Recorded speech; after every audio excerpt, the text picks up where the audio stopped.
Lex Luthor Drop of Doom at Six Flags Magic Mountain is the scariest ride in all of California. This is a massive, and I mean massive, drop tower. The ride stands a whopping 40 stories tall. Not only that, but it's built on the side of Superman. So the ride will quite literally sway back and forth whenever that ride runs. But is it one of the best drop towers? Find out in this review of Lex Luthor. Superman the Escape opened back in 1997 as the world's tallest roller coaster. This shuttle coaster would launch riders up a 415-foot or 127-meter tall tower. In 2011, Magic Mountain rebranded Superman the Escape as Superman Escape from Krypton. The coaster is painted red, white, and yellow, and the vehicles more notably were turned backwards. This was a reverse freefall coaster from Intamin. The only other one ever built was Tower of Terror at Dreamworld in Australia, which also opened in 1997. What was interesting with this one is that a second ride was built onto the ride's tower in 1998. This would be Giant Drop. This was a 390-foot or 119-meter tall drop tower, also from Intamin. It would be nearly 100 feet taller than the prior record holder in Knott's Berry Farm Supreme Scream. For the next decade plus, Magic Mountain fans clamored for the park to add a similar drop tower on the side of Superman. There was some speculation whether this could be done with California's earthquake codes, but sure enough in 2011, Six Flags Magic Mountain announced Lex Luthor Drop of Doom.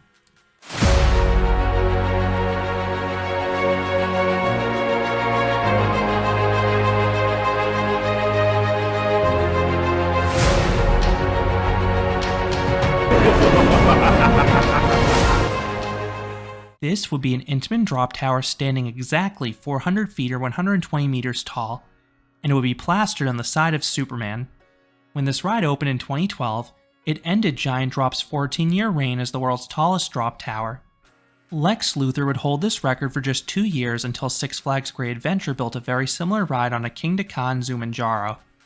This would also be an Intamin drop tower placed onto an Intamin roller coaster, and it would be just 15 feet or 6 meters taller than Lex Luthor. But I would argue that Lex Luthor is far scarier. This is for 2 reasons. 1. The view. Magic Mountain is fittingly surrounded by a series of mountains and hills. You can see for miles in each direction.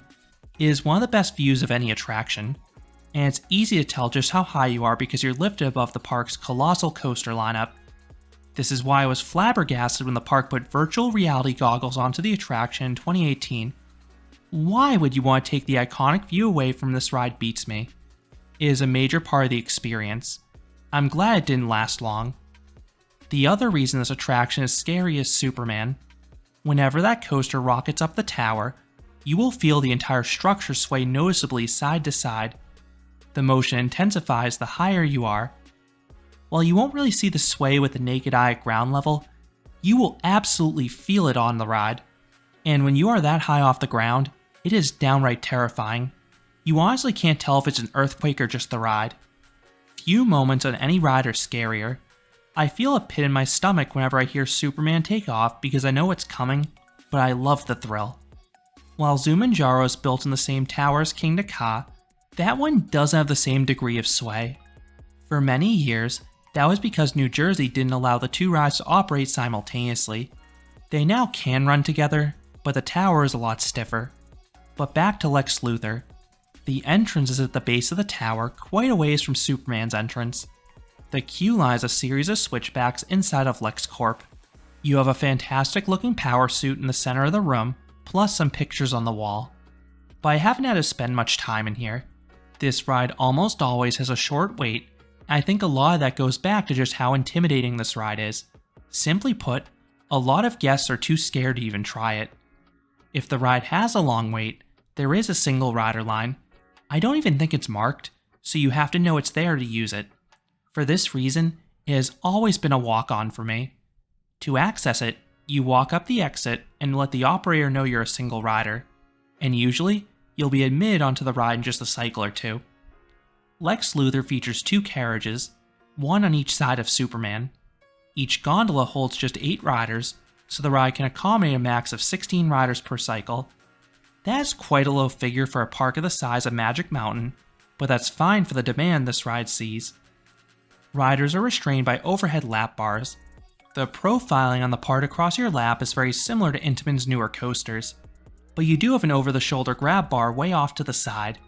It's a far more open restraint than most drop towers, which further amplifies the fear factor with this attraction. Once dispatched, you begin the climb up the tower. This process takes nearly a minute. Riders are winched to the top. The vehicles move rather slowly until you clear the magnetic brakes at the bottom. Then you start to rise at a faster clip. Halfway up the tower, the gondola starts to slow down. It fakes riders out, tricking them they're already at the top, but you still have a long ways to go. After a few seconds, you speed back up and continue to rise all the way up to the top.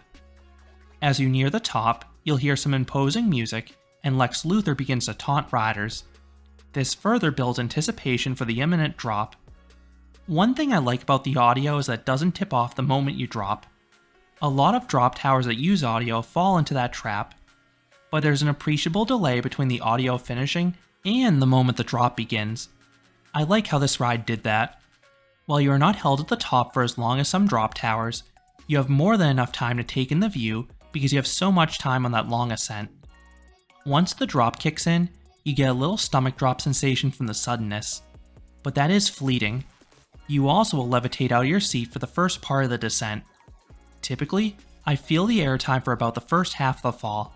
While the two rides look very similar, this drop has a bit more oomph than Zumanjaro in this department, but it still doesn't have the same force as some of the older Intamin drop towers. Where this tower really excels though is in the speed department. The drop is nearly 5 seconds in duration, and you just keep on accumulating more and more speed. You end up hitting a max speed of 85 miles per hour, or 137 kilometers per hour, which is faster than all but a dozen or so coasters. You start to question whether you'll stop in time because it feels unnatural to drop for that long. And you may even get the jackpot and have the tower sway from Superman as you're released. Few rides have me grip the handlebars harder. So what would I rate Lex Luthor? I would give this drop tower a 9 out of 10. This is one heck of a thrill. You not only have that insane height, but the unique quirks such as the swaying tower and audio enhance the experience. Then you have a breathtaking view combined with a great drop. As I noted earlier, this ride won't get a perfect score because it doesn't have the same gut punch as some other drop towers, but it is still a very good drop between the length and speed, which is why it comfortably made it onto my top 25 drop towers list from a few years ago. So those are my thoughts on Lex Luthor Drop of Doom at Six Flags Magic Mountain. What are your thoughts on this drop tower? Do you agree it's the scariest ride in California? Let me know down in the comments. If you enjoyed this review, I would appreciate it if you gave this video a like, and you considered subscribing, because there'll be a lot more roller coaster and amusement park videos here at Canopy Coaster. Thanks for watching.